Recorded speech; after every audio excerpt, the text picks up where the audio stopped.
Hey there, car enthusiasts. Today we're diving into the Automotive Hall of Shame, exploring 25 of the most misguided, poorly designed, and downright terrible cars that rolled off assembly lines in the 1960s. These weren't just ugly ducklings, they were engineering disasters that left owners stranded, frustrated, and wondering what on earth the manufacturers were thinking. Before we get started, make sure to hit that subscribe button and ring the notification bell so you never miss our automotive deep dives. Trust me, you're going to want to stick around for this one because some of these cars are so bad, they're almost legendary. Let's get into it. First up, we've got the Amphicar Model 77. Oh, now on paper, a car that doubles as a boat sounds incredible, right? Wrong. Now, this German-made amphibious vehicle was neither a good car nor a good boat. On land, it struggled to reach highway speeds and guzzled gas like there was no tomorrow. In water, it moved slower than most rowboats and had a nasty habit of springing leaks. The transition between land and water was clunky and nerve-wracking. Owners quickly discovered they'd bought a vehicle that did two things poorly instead of one thing well. The engine was underpowered for its weight, and the whole contraption felt like a compromise that satisfied nobody. Next, let's talk about the Peel Trident. This bizarre three-wheeled microcar from the Isle of Man looked like a rolling glass bubble. With a top speed of just 28 miles per hour and room for only one person, plus a shopping bag, the Trident was impractical in every sense. It had no reverse gear, so if you parked wrong, you literally had to get out and push it backwards. The fiberglass body offered zero crash protection, and driving in any kind of wind felt like being inside a kite.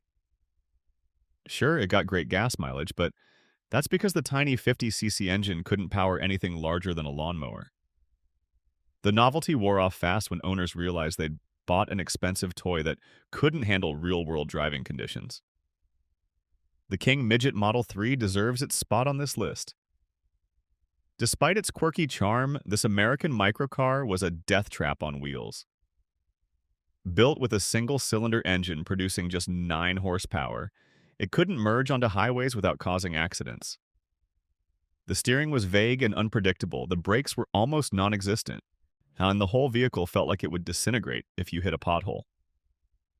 The doors were optional, which tells you everything about the safety standards.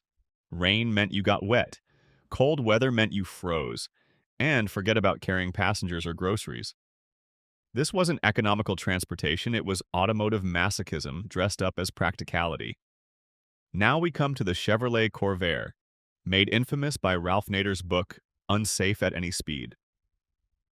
The rear engine layout created dangerous handling characteristics that caught drivers off guard. The swing axle suspension caused sudden oversteer, leading to rollovers and loss of control. Early models had a nasty tendency to flip during emergency maneuvers. The heater system could leak carbon monoxide into the cabin, turning a cold morning commute into a potentially lethal experience. While Chevy made improvements in later years, the damage was done. The Corvair became the poster child for automotive negligence, and its reputation never recovered despite its innovative design ideas. The Renault Dauphine looked cute and European, but underneath that charming exterior was an underpowered nightmare. The tiny engine produced a pathetic 32 horsepower, meaning acceleration was measured with a calendar rather than a stopwatch. 0 to 60 took over 30 seconds on a good day. The build quality was atrocious, with rust appearing within months of ownership. Electrical systems failed constantly, and the heating system was a joke in cold climates. American buyers snapped them up initially, attracted by the low price and French styling, but quickly discovered they'd bought lemons. But reliability was so bad that most Dauphines were scrapped within 5 years. The Hillman Imp seemed like Britain's answer to affordable rear-engine economy cars, but it became a cautionary tale instead. The aluminum engine overheated constantly despite being water-cooled. The pneumatic throttle linkage was an overly complex solution to a simple problem, and it failed regularly. Water leaks plagued the car, with rain somehow finding its way into the cabin no matter what owners tried. The build quality was inconsistent at best, with panel gaps you could fit your hand through. Reliability was so poor that many owners kept a second car just to use while the Imp was inevitably in the shop. It had potential, but was rushed to market before it was ready. Let's discuss the Chrysler Turbine car, one of the most experimental vehicles of the decade. While undeniably cool with its turbine engine that could run on almost any fuel, it was utterly impractical. The fuel consumption was horrendous, the throttle response was laggy and unpredictable, and the exhaust was so hot it could literally ignite nearby objects. The high-pitched whine was headache-inducing, and the cost to maintain and repair was astronomical. Only 55 were made, and Chrysler recalled and destroyed most of them. It was a fascinating experiment that proved turbine engines belonged in aircraft, not passenger cars. The Rambler Marlin tried to be a fastback sport coupe but ended up looking like a whale with design indigestion. The proportions were all wrong, with a massive rear end that made the car look bloated and ungainly. It was based on a mid-sized sedan platform, which meant it was too heavy and too large to be sporty. The performance didn't match the aggressive styling, leaving buyers disappointed. The rear visibility was terrible thanks to the sloping roofline, and the interior felt cramped despite the car's large exterior dimensions. Sales were dismal, and the Marlin quickly became a punchline in automotive circles. AMC had ambition, but lacked the execution to pull off this design. The NSU Prince was a German microcar that embodied all the worst aspects of budget transportation. The tiny two-cylinder engine made a racket like an angry sewing machine and produced barely enough power to get out of its own way. Build quality was questionable, with cheap plastics and thin metal panels that dented if you looked at them wrong. The heating system was inadequate for European winters, and the seats felt like sitting on wooden planks covered with fabric. Reliability issues plagued owners, with the engine prone to overheating and seizing. It was cheap, but you got what you paid for, which was a miserable driving experience that made you wish you'd just bought a bicycle. The Subaru 360 was marketed in America as cheap and ugly, which should tell you everything. This Japanese microcar had a two-cylinder engine producing just 25 horsepower. It struggled with even modest hills and was genuinely dangerous on American highways. Consumer Reports called it unacceptable, noting it was too slow to merge safely and offered virtually no crash protection. The thin body panels crumpled like aluminum foil in accidents. The interior was cramped even by microcar standards, and the ride quality was harsh and jarring. While it found success in Japan's urban environments, it was completely unsuited for American roads and driving conditions. The Trabant 601 technically debuted in the late 50s but continued through the 60s, spreading its misery across Eastern Europe. This East German car had a body made from Duraplast, a primitive composite of recycled materials and resin that was heavy, brittle, and impossible to repair properly. The two-stroke engine produced clouds of blue smoke and an awful smell while delivering barely any power. It took forever to accelerate, the handling was vague and frightening, and the build quality was laughable by Western standards. Waiting lists stretched for years, yet what buyers got was a car that was outdated the day it was designed. It became a symbol of communist automotive inadequacy. While the Meadows Frisky was a British microcar that tried to be quirky and practical but failed at both. The three-wheel configuration made it unstable in corners, and the fiberglass body offered no protection in accidents. The tiny engine barely produced enough power for city driving, and forget about highway travel. The steering was heavy and imprecise, and the brakes required both feet and prayer to stop in time. The interior was so cramped that average-sized adults couldn't fit comfortably. Visibility was poor, build quality was inconsistent, and the whole vehicle felt like a prototype that accidentally went into production. Few were sold, and even fewer survive today. The Zastava 750 was Yugoslavia's attempt at building an affordable car for the masses. Based on an obsolete Fiat design, and it combined outdated engineering with questionable build quality. The tiny engine wheezed and struggled, particularly when loaded with passengers. Rust appeared almost immediately, eating through the thin body panels. Electrical problems were constant, and mechanical reliability was a fantasy. The ride was harsh, the noise level was exhausting, and the interior materials looked cheap because they were. It represented transportation, barely, but driving one was an exercise in lowered expectations and constant disappointment. The Berkeley T60 was a British sports car that prioritized lightness over everything else, including common sense. The fiberglass body was so thin it flexed while driving, creating an unnerving sensation. The motorcycle-derived engine was loud, rough, and unreliable, as the three-wheel design made it tippy and dangerous in corners. There were no doors, just a hinged canopy that made entry and exit awkward and trapped you inside if it jammed. The chain drive was exposed and required constant maintenance. Build quality varied wildly depending on which worker assembled your particular car. It was technically a sports car, but the sport was seeing if you could survive the drive. The Goggomobil TS300 looked like a toy and drove like one too. This German microcar had a two-cylinder engine that sounded terrible and produced minimal power.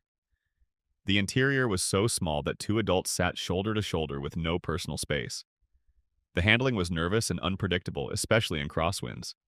Build quality was mediocre, with rattles and squeaks developing almost immediately. Which the heating system was inadequate, the visibility was poor, and the ride quality was punishing. While it achieved decent fuel economy, that was because it couldn't go fast enough to burn much gas. Owners endured rather than enjoyed their Goggomobiles.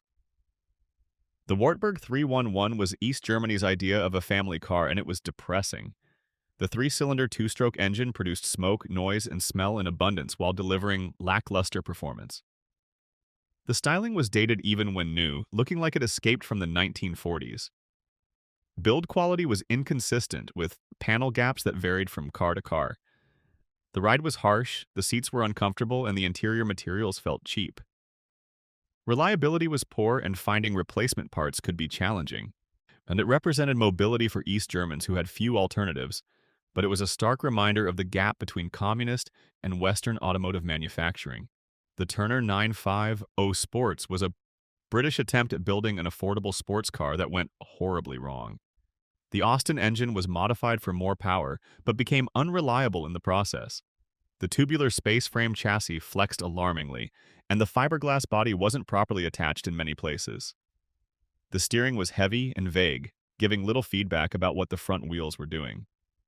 The brakes were inadequate for the car's performance, creating dangerous situations. Build quality varied wildly since the cars were essentially hand-built with inconsistent standards.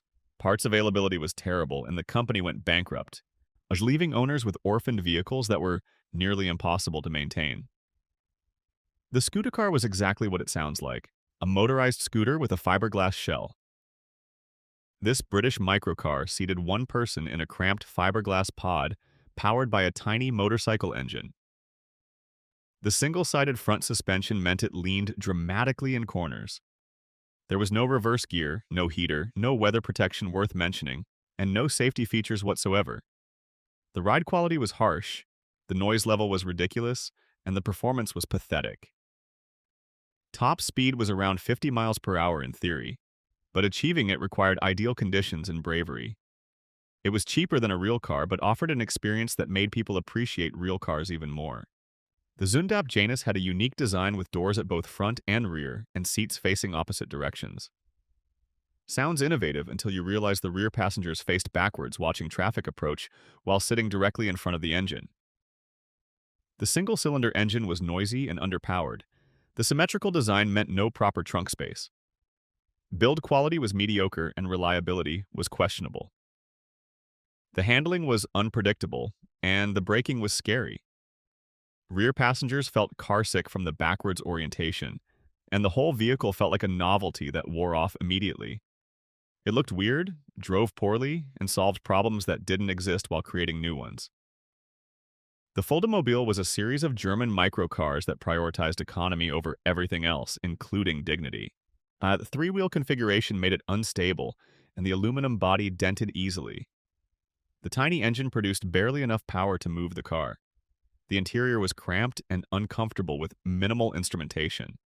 Build quality varied because multiple manufacturers produced versions with different standards. The ride was harsh, the handling was sketchy, and highway driving was terrifying. While it achieved excellent fuel economy, that was its only redeeming quality. Owners tolerated Foldamobiles out of necessity, not desire, and most were scrapped as soon as owners could afford something better. The Opperman Unicar took minimalism to absurd extremes. This British microcar seated one person in a cramped fiberglass shell powered by a motorcycle engine.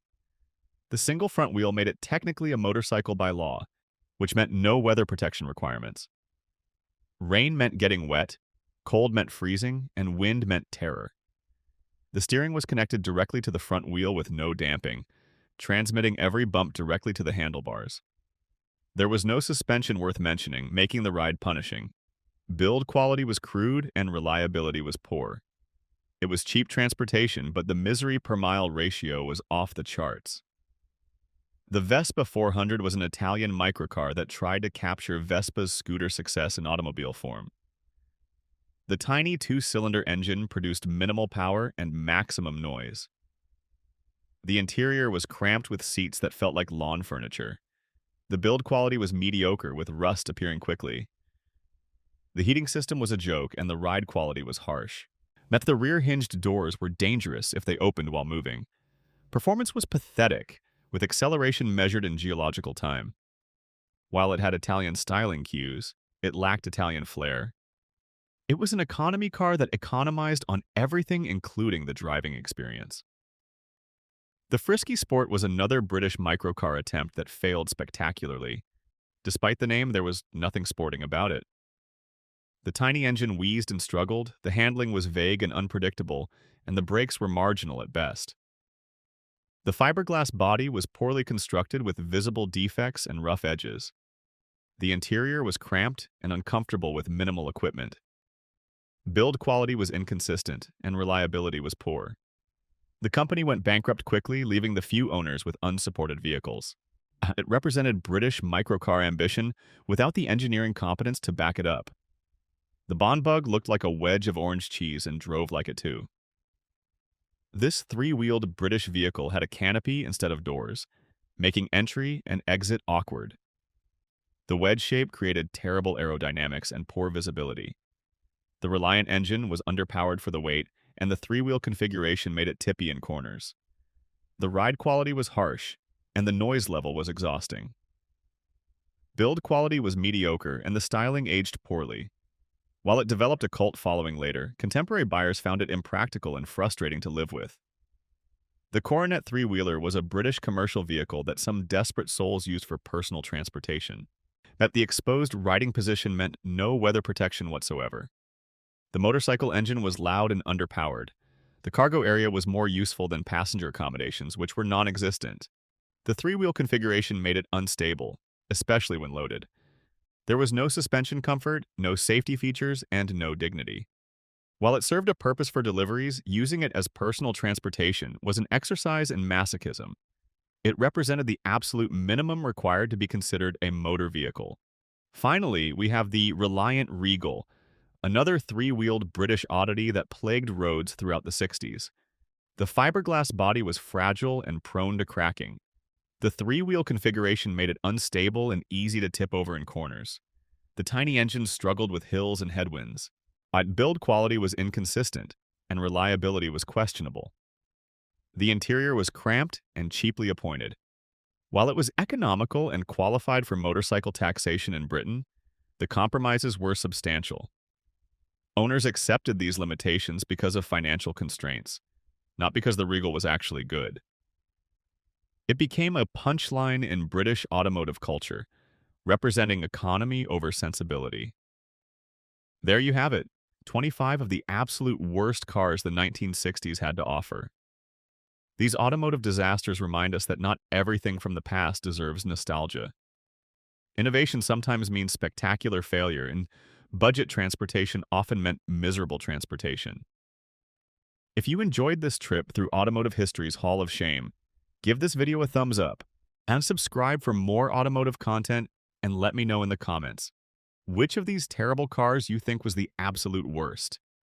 Thanks for watching, and I'll see you in the next one. Now, before you go, I want to spend a moment reflecting on what these cars actually represent, beyond just being terrible vehicles. You see, the 1960s were a fascinating time in automotive history where manufacturers were experimenting wildly, throwing ideas at the wall to see what would stick. Most of the time, nothing stuck. These cars failed because they were ahead of their time, behind the times, or just fundamentally misconceived from the drawing board. But that's actually kind of beautiful in a weird way. These manufacturers were trying. They were taking risks and pushing boundaries, even if the results were often catastrophic. What's particularly interesting is how these vehicles reveal the different priorities of various countries and markets. Eastern European cars prioritized bare bones affordability and used whatever materials and manufacturing techniques were available. British microcars were experiments in minimalism and creative engineering with limited resources. Japanese offerings tried to adapt Western concepts to Japanese needs and budgets. Italian manufacturers brought style to economy, even when the mechanics underneath were questionable. German engineering prioritized innovation over practicality sometimes, leading to interesting failures. Each nation's automotive disasters tell a story about that country's industrial capabilities, market conditions, and design philosophy during the era. The human cost of these vehicles shouldn't be overlooked either.